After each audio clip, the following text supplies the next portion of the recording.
Voy a volver respecto a la situación de Horacio Catena.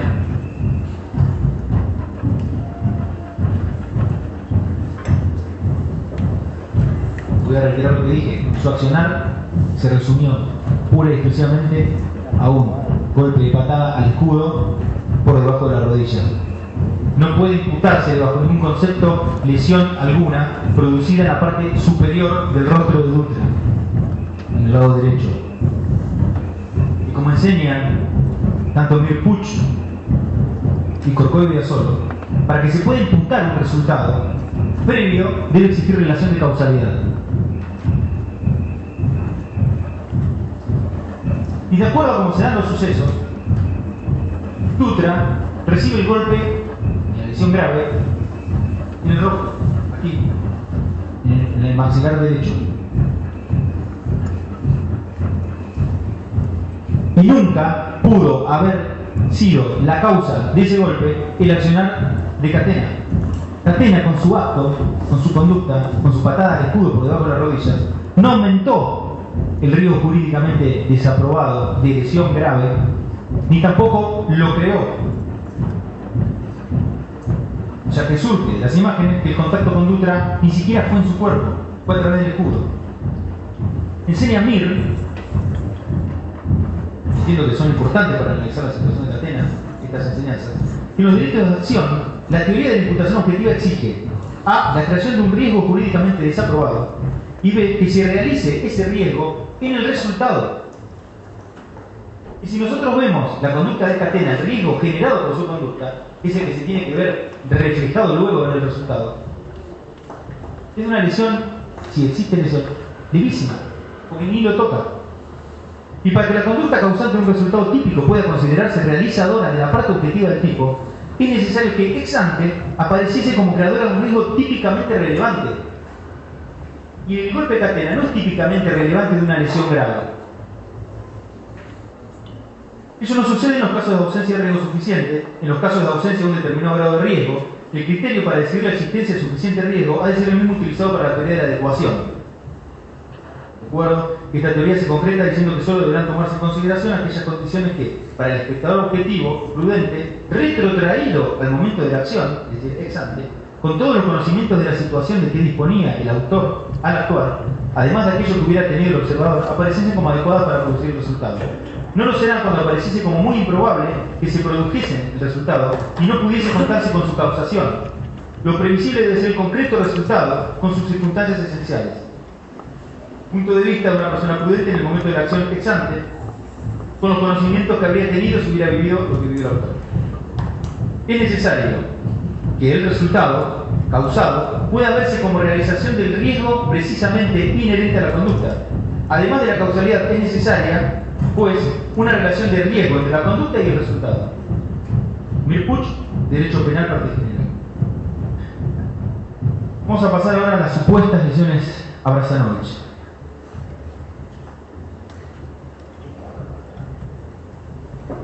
Bien recuerda el tribunal, Brazanovich estuvo aquí declarando, para ponerlos en situación, es el testigo que refirió que Catena le lanzó un objeto contundente y lo sacó con el brazo. Nosotros vemos el video de Catena, puede verse una imagen similar a esa, cortada, uno ve a Catena lanzar algo y luego se corta la imagen y ese algo impacta en Brazanovich. El video está editado, habría que tratar de buscar el video crudo donde se ve esa situación. Pero bueno, más allá de eso tenemos la declaración del testigo que afirma que Catena le lanzó. Si es la imagen del video, queda patente, evidenciado que el lanzamiento fue de una suavidad tal que el señor Brazanovich, no sé si se encuentra aquí presente, Brazanovich, sin el más mínimo esfuerzo, con el brazo derecho, lo saca. Es decir, ese lanzamiento no tuvo por fin ni la intención de ocasionar una lesión de ningún tipo. Podrá sido a lo sumo a los fines de amedrentar, pero en ningún momento hubo dolo de lesionar. Es más, luego de eso siguió Brazanovich haciendo lo que estaba haciendo. Pero lo más importante de la cuestión es la siguiente. que no se encuentra acreditada o acreditado en el debate una lesión a Brazanovich en el brazo derecho, que es con el que saca el objeto. Él mismo lo dijo aquí, cuando le preguntamos, porque cuando empezó a declarar estaba mintiendo. Decía que no había ido a trabajar, o que sí que había ido a trabajar, pero que le habían cortado la falange, que tenía un desgarro, que le había pasado de todo. Y si nosotros no le mostramos el certificado médico diciéndole a Brazanovich, señor, pero el certificado médico me dice que es de la otra mano, Brazanovich en ningún momento iba a aclarar esa situación. Ante la evidencia tuvo que decirlo, sí, la verdad que del brazo derecho no hay ningún tipo de constancia en la causa. El certificado que obra foja 147 del señor Brazanovich reza textual: Brazanovich Mariano presenta escoriación dorso de mano izquierda con pérdida de piel de 5 milímetros de diámetro sobre capa dorsal del segundo dedo, dolor sobre base de primera falange del segundo dedo. De la mano izquierda, no de la derecha con la que sacó el elemento. Brazanovich se presentó ante el médico para que lo analice, para que lo vea, para que expida un certificado médico, y el médico no hace la más mínima referencia al brazo derecho.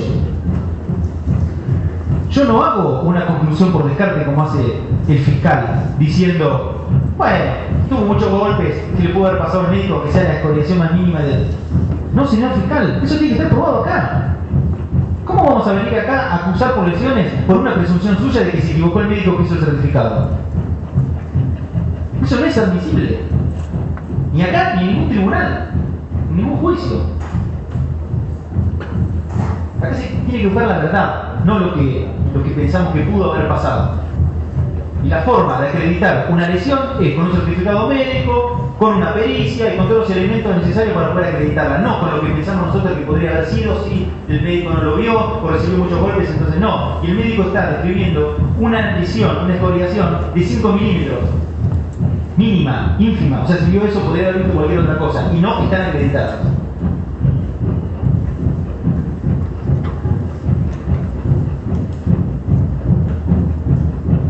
La palabra textual utilizada por el fiscal se le pasó al médico.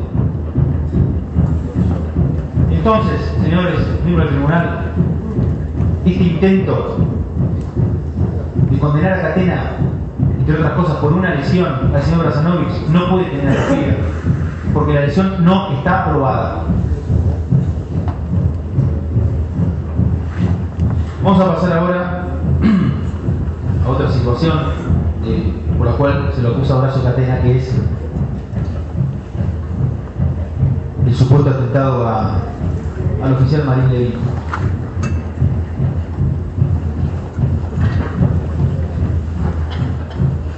El fiscal acusa a Catena de empujar fuertemente con ambas manos al oficial subinspector Marín Levin.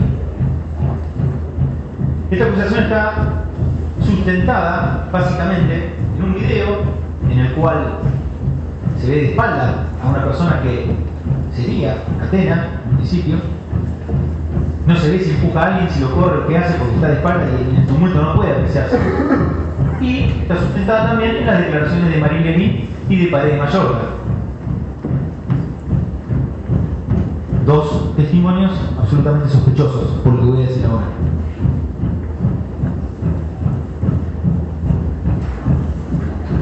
Vamos a ponernos en lo que dijo Marín Levin.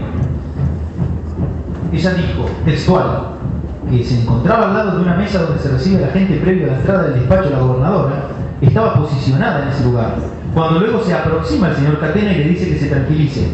Y mientras le dijo eso, Catena la había empujado.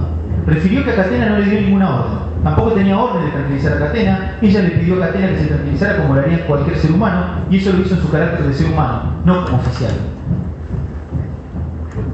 Nos llamó la atención, por supuesto, esta declaración, que fue textual. La hemos escuchado después y hemos visto, hemos ido leyendo la declaración de policía y la declaración aquí, textual, palabra por palabra, y como dije al principio, palabra que se olvidaba, el fiscal refrescaba la memoria.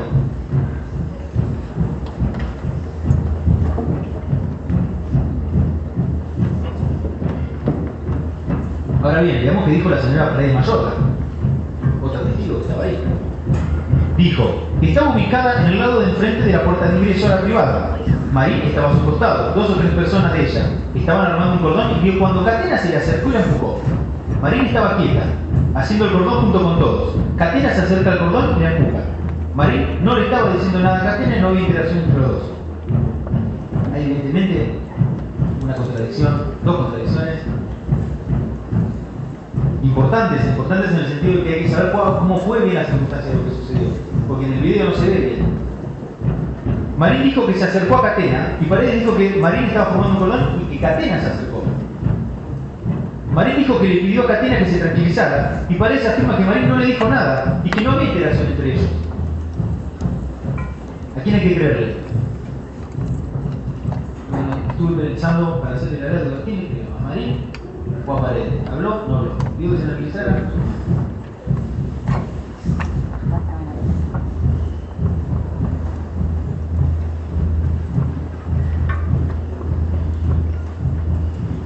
Por este hecho, se lo acusa a Catena de atentado a la autoridad agravado. Desde ya sostengo que esto es incomprensible, sobre todo por el fundamento del fiscal, diciendo que simplemente tocar a la autoridad ya es atentado a la autoridad. ¿Qué dice el artículo 237? Porque esta es otra cuestión, tampoco se fundamentó. ¿Por qué consideraron que era atentado? ¿Qué fue la acción? Ahora vamos a ver qué acción del tipo penal, de acuerdo a lo que exige el tipo, cuál fue la acción que se le hizo ejecutar o que omita.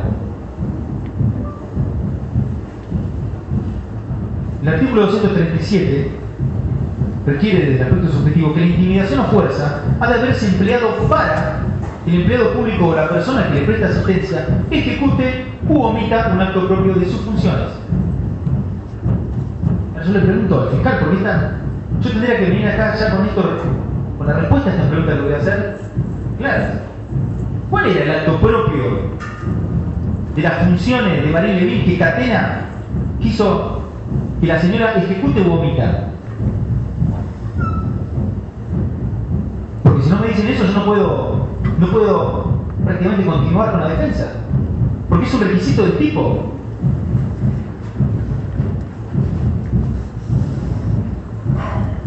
Por otro lado, lo que se ve en el video, la acción de Catena, lo que se ve en el video, dura 2 segundos.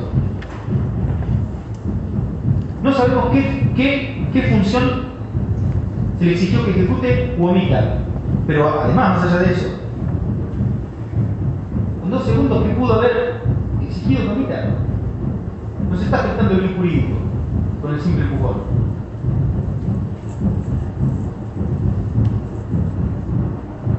Reitero, el requisito de la acción para que este tipo de delito se configure que la misma se encuentre dirigida a la exigencia de ejecución o omisión de un acto propio de las funciones del sujeto pasivo. Cuestión que no surge de la acusación. ¿Cuál sería ese acto? Tampoco surge el video, que es lo que estaba haciendo María. El video no surge y las declaraciones son contradictorias. No sabemos ni siquiera si había comenzado a ejecutar con acto propio sus funciones. La única función que sabemos, de acuerdo a lo que refirió, que podría estar ejecutando, era estar ahí controlando que nadie ingrese. Está ejecutando una función, pero sería esa. Ahora, ¿cuál es el motivo o algo? No lo sabemos. Y reitero lo dicho, el simple empujón, contrario a lo sostenido por el fiscal, quien dijo aquí textual que basta un empujón para el atentado, a un funcionario per se no constituye el delito de atentado a la autoridad. Debe haber provocado o intentado una omisión en la ejecución de un acto propio de sus funciones en sus funciones. Y en ese sentido, Dona nos enseña que la acción típica consiste en usar intimidación o fuerza contra un funcionario público con el fin de imponerle un determinado hacer o una determinada omisión de orden funcional. De modo que la intimidación o la fuerza de por sí no alcanza para que el verbo típico quede configurado, sino que la acción final tiene que estar destinada a exigir una determinada actividad u omisión de carácter funcional. Edgardo Dona, Derecho Penal Parte Especial, 3, segunda edición, página 107. Y como dije, reitero, desconocemos cuál fue ese hacer o la omisión que Catena le había exigido a Marín. Más allá, luego voy a volver con las características típicas del atentado a la autoridad, pero de lo que he puesto, voy a decir que corresponde resolver a Catena por el delito de atentado a la autoridad agravado en contra de Marín Levin, y que en ningún caso sería agravado.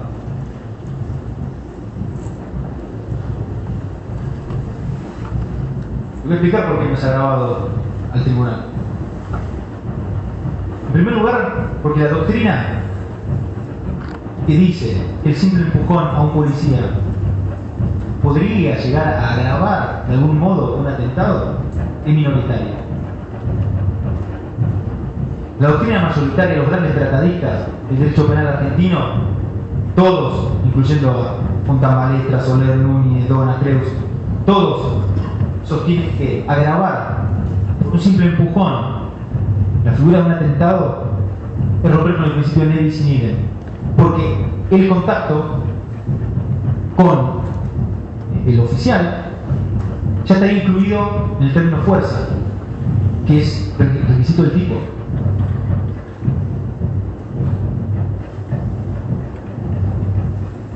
Molinario siempre señaló que esta circunstancia, poner las manos en la autoridad, sobreabunda.